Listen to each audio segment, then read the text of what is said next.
This episode of Soldier Knows Best is brought to you by Netflix.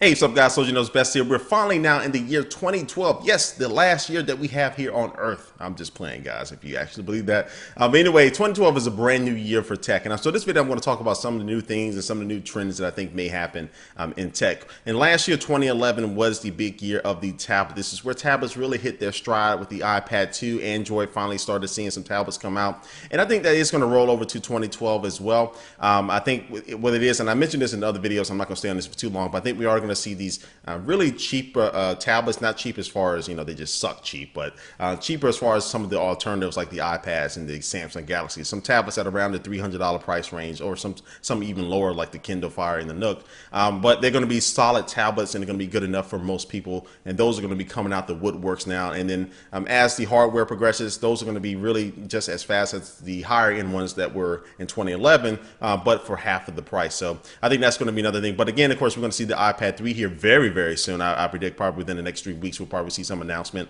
of the iPad 3.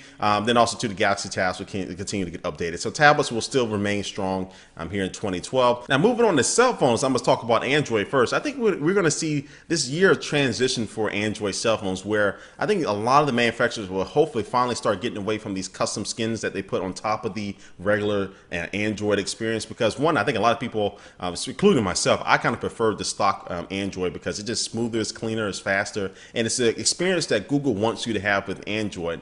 But Google is kind of to blame for this because when Android first came out, they promoted that they want manufacturers to put these custom skins and make Android look however you want to look, which is not a total bad thing, but it does slow down the process from the manufacturers updating their handsets because they have this custom skin on there or this custom UI, and that just in the long run that hurts the customers because now you may have a Android cell phone that may be only 2 months old, but now you have to wait 7 months before you can get an ice cream sandwich, something ridiculous like that. So I think we'll see this year when they transition from using these custom skins to using a lot of stock Android devices, and we're going to of course start seeing these quad-core Android cell phones, which is going to be insane. But you're going to start seeing quad-core Android cell phones. I think a couple manufacturers will take a couple leaps with their cell phones with that. Now moving on to Apple and the iPhone. Of course, we're only going to see one brand new iPhone this year, the iPhone 5. I think it'll still come around the October timeframe, just like the iPhone 4S did. But we'll see a redesign to it, of course. But I think one of the big things that Apple's going to be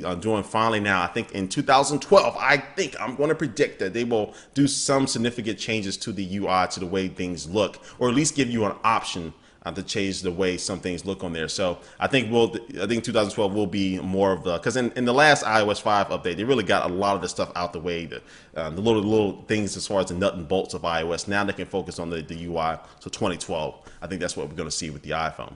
As far as all the cell phone manufacturers like Microsoft with Windows Phone and RIM with their BlackBerry phones, I think that they're still fighting for third and fourth place. I don't see them, doing something really drastic that just tops Android, iOS. But this could be the last big year for RIM and their cell phones. I think we may see a couple new devices, but after that, this may be start of they're already on a decline just as far as market share and influence and all that stuff. But this may be just the last big year of RIM cell phones.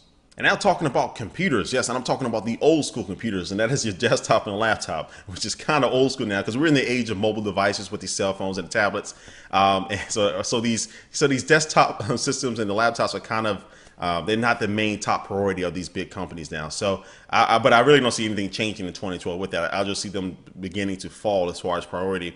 So really nothing really big is going to be happening, I don't think, with desktops and laptops. Well, eventually when Microsoft releases Windows 8, I mean, that'll be the big thing for computers, and I think they may be releasing in 2012. I'm not absolutely sure. Somebody correct me down in the comments. It may be 2012 or 2013 where they're aiming to release Windows 8. But other than that, I really don't see anything in the next couple years as far as these desktops and laptops is something that's going to be really significant happening to them. As far as televisions, I just really see 3D becoming just standard in almost every single TV set out there. It's not going to really be a perk like it was in the past because one, a lot of people still aren't sold on the 3D in the home idea, even though I think it has some good cases, some good uses if you have the nice glasses and things like that. But I think it's going to be coming on every single TV set just because you don't have to use it or not. You don't have to use it, but it'll be in there whether you want it or not. But also to the other big elephant in the room is whether Apple's going to release a real TV set that may have some Apple TV capabilities, Siri, and all that stuff built into it. These rumors have been floating around for the last couple of years, and I think It's possible that we may see that this year. They may save it for WWDC for that announcement or something like that, but it's very possible that they can start selling their own TV sets. It'll probably be a little bit expensive, but that is very possible. But I can only imagine the uses of Siri with your TV set. If Apple can pull that off, I think they'll be the one company that could. And with that Apple TV, the real Apple TV coming out, I think we'll also see probably the death of Google TV. The sales haven't really been that outstanding. You really don't see them talk about Google TV anymore. I have a Google TV, but I never use it at all. It's just not as integrated in my daily use, whereas maybe something like Siri on the TV as is not really instituted in my daily life on my 4S, but Siri using the TV to just search for a channel, search for a show will be a little bit more useful, and that will probably cause the death of Google TV. Now, as far as cameras and things like that, I think we're going to still see them getting better and cheaper, because right now for $150, you can probably get an HD camera that does pretty well, and especially for like $200, $250, you can get a digital camera that shoots a really amazing HD video. So I just see HD cameras and all that stuff getting cheaper and better within this year, just like the following trend has been for the the past couple of years. And as far as just like brand new products coming out of left field, something to really kickstart a revolution like the iPad did for tablets or something like that, I don't, I can't really predict something or see something like that happen this year, besides like maybe if Apple does like a true Apple TV or something like that. But I can't see anything this year. But again, I can't predict everything, but hopefully something comes out that really just changes the game as far as how we use products and things like that. So anyway, guys, this is just a video of me just doing my 2012 predictions about how I think technology will happen this year. Of course, I'm going to be wrong on some things. Hopefully I am. And hopefully there's some new things to come out. But of course, I will be covering it here for you guys. But anyway, before we go ahead and totally end this video, it's going to take one last look at our sponsor for this video.